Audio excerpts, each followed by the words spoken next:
যে সমস্যাটা দেখতেছেন এটা টু ফ্যাক্টর অথেন্টিকেশন সমস্যা। এখানে টু ফ্যাক্টরের যে নাম্বারের কোডটা আসতেছে সেই নাম্বারটা আমাদের কাছে নাই, এবং কি এখানে দেখা যাচ্ছে টাই অ্যানাদার ওয়েতে ক্লিক করলে এখানে আমাদের যে নাম্বারটা শো হচ্ছে, এখানে যে নাম্বার একটা শো হচ্ছে এবং কি ব্যাকআপ কোড শো হচ্ছে এবং কি টেক্সট মেসেজ শো হচ্ছে, এগুলা কোনো কিছুই আমাদের কাছে নেই। তো আমরা আজকে অ্যাকাউন্টটা রিকভারি করবো। আপনারা যারা ভিডিওটা দেখতেছেন অবশ্যই ভিডিওতে একটা লাইক করে চ্যানেলটা সাবস্ক্রাইব করে দিবেন, সম্পূর্ণ ভিডিওটা দেখবেন। তো এখানে দেখেন আমরা আইডিটা কিন্তু আমাদের ক্রোম ব্রাউজারে লগ ইন করে নিচ্ছি, ঠিক আছে। এখানে ক্রোম ব্রাউজারে অ্যাকাউন্টটা লগ ইন আছে। এখন এই লগ ইনের অবস্থায় আমরা এই অ্যাকাউন্টটা রিকভারি কীভাবে করতে পারি, এখানে দেখেন লগ ইন করার পর টাই অ্যানাদার ওয়ে থাকবে নিচে, এটাতে ক্লিক করবেন।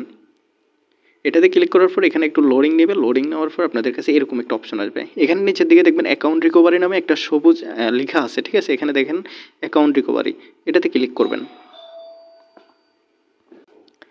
অ্যাকাউন্ট রিকভারিতে ক্লিক করার পর এখানে submit A photo of your ID, এখানে ক্লিক করবেন। এখানে ক্লিক করার পর একটু লোডিং নেবে, লোডিং নিয়ে আমাদেরকে একটা অপশন দিবে যেটার মাধ্যমে আমরা আইডেন্টিটি ইনফরমেশন বা সেলফি ভিডিও এগুলো আপলোড করে আমাদের অ্যাকাউন্টটা রিকভারি করতে পারবো। তো দেখেন এখানে কিন্তু ট্যাগে ভিডিও সেলফি অপশন চলে আসছে। তো আমাদের কাছে যেহেতু আইডিতে ধরেন অনেকের আইডিতে দেখা যায় যে প্রোফাইল পিকচার থাকে না, এই আইডিটাতেও প্রোফাইল পিকচার নাই, তো আমরা এখান থেকে ভিডিও সেলফি দিলে এটা নেগেটিভ চলে আসবে, ঠিক আছে। তো তার জন্য হলো যে এখন আমাদেরকে একটা কাজ করতে হবে, এটাকে ডেস্কটপ মোড অন করতে হবে। এখানে ডেস্কটপ মোড অন করে দিলাম।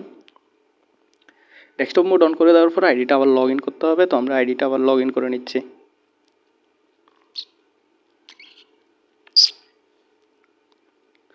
এখানে কোনো কারণে পাসওয়ার্ড ভুল বলতেছে।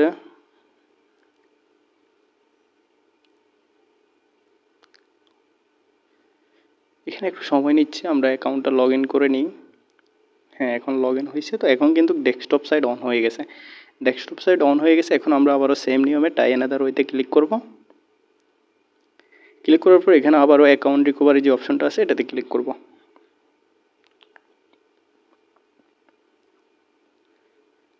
অ্যাকাউন্ট রিকভারিতে ক্লিক করার পর একটু লোডিং নেবে, লোডিং নিয়ে দেখবেন ভিডিও সেলফি যে অপশনটা ছিল সেখানে কিন্তু আইডেন্টিটি কার্ড চলে আসবে। আইডেন্টিটি বা আমরা যে কোনো একটা ডকুমেন্ট সাবমিট করে আইডিটা রিকভারি করতে পারবো। এখানে দেখেন আপলোড ইউর আইডি, এখানে নেক্সটে ক্লিক করবেন। এখন কিন্তু আমরা আইডি কার্ড বা আমাদের যে কোনো একটা ডকুমেন্ট দিয়ে আইডিটা ঠিক করতে পারবো। এখানে ইমেল অ্যাড্রেস দিতে হবে, একটা নিউ ইমেল অ্যাড্রেস দিবেন, আইডিতে যেটা আছে সেটা না, এখানে একেবারে নতুন একটা ইমেল অ্যাড্রেস দিবেন। নতুন ইমেল অ্যাড্রেস দিয়ে এখান থেকে কনফার্মে ক্লিক করবেন। কনফার্মে ক্লিক করার পর আমরা যে নতুন জিমেল ইমেল অ্যাড্রেসটা দিয়েছি সেটাতে একটা কনফার্মেশন কোড যাবে, কনফার্মেশন কোডটা আমাদেরকে নিতে হবে। তো এখানে দেখেন টাইমগুলো কাউন্টডাউন হচ্ছে, আমাদের যে কোনো সময় কোডটা আসবে, আমরা এখানে কোডটা বসাই দিব।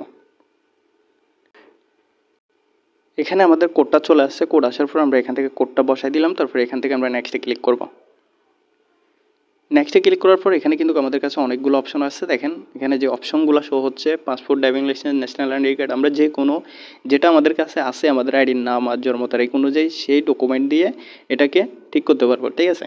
তো এখানে কথা হচ্ছে ডকুমেন্টগুলো যদি আপনাদের কাছে না থাকে বা আপনারা যদি নিজেরা ঠিক না করতে পারেন তাহলে আমাদের ডেসক্রিপশন বক্সে আমাদের হোয়াটসঅ্যাপ নম্বর আছে এবং কি টেলিগ্রাম চ্যানেল আছে, আপনারা ওগুলোতে যুক্ত হবেন। হোয়াটসঅ্যাপে আমাদের সাথে সরাসরি যোগাযোগ করে ঠিক করে নিতে পারবেন, ঠিক আছে। এখানে আমরা national identity card option select করে এখান থেকে নেক্সটে দিব। নেক্সটে দেওয়ার পর আমরা এখান থেকে আপলোডে ক্লিক করে একটা ডকুমেন্ট দিয়ে দিব, ঠিক আছে। তো আমি এখান থেকে ডকুমেন্টটা দিয়ে আবার শুরু করতেছি। তো আমরা এখানে আমাদের ডকুমেন্টটা দিয়ে দিছি। ডকুমেন্ট দেওয়ার পর আমরা এখান থেকে সাবমিট বাটনে ক্লিক করব। সাবমিট বাটনে ক্লিক করলে অনেকক্ষণ লোডিং নিতে পারে, প্রায় 2-3 মিনিটও নিতে পারে এবং কি অল্প কিছু সময়ও হয়ে যাইতে পারে, কিন্তু একটু সময় নেবে। সেই সময়টুকু আপনারা এখানে অপেক্ষা করবেন, এখান থেকে বের হবেন না বা স্কিপ করবেন না, ঠিক আছে। এখানে একটু লোডিং নিচ্ছে, একটু সময় নেবে, তার জন্য একটু অপেক্ষা করবেন। যাই হোক, এখানে আমাদের একটা টেকনিক্যাল সমস্যা হচ্ছে, আমাদের যে ডকুমেন্টটা এটার সাবমিট ব্লক হয়ে আছে। আমরা আগে অনেকবার সাবমিট দেওয়ার কারণে এটা একটু সমস্যা করতেছে। তো যাই হোক, এখানে যখনই আপনারা আইডি কার্ডটা বা ডকুমেন্টটা দিবেন, দেওয়ার পর এখান থেকে সাবমিট বাটনে ক্লিক করলে আপনাদের কাছে কনফার্মেশনের একটা জিমেল মেল চলে আসবে। আপনারা যে নতুন জিমেলটা দিবেন ওখানে সেই জিমেলে একটা কনফার্মেশন আসবে। এখানে আইডেন্টিটি ইনফরমেশন রিভিউতে আছে, এটা জানাই দিবে তারা। তার পরবর্তীতে আপনাদের কাছে একটা পজিটিভ রিভিউ আসবে যদি কার্ডটা ঠিক থাকে, ডকুমেন্টটা ঠিক থাকে। পজিটিভ রিভিউর ওখান থেকে লিঙ্ক নিয়ে যখন ব্রাউজারে দিবেন এটা অটোমেটিকলি ঠিক হয়ে যাবে, ঠিক আছে, বাইপাস করা হয়ে যাবে।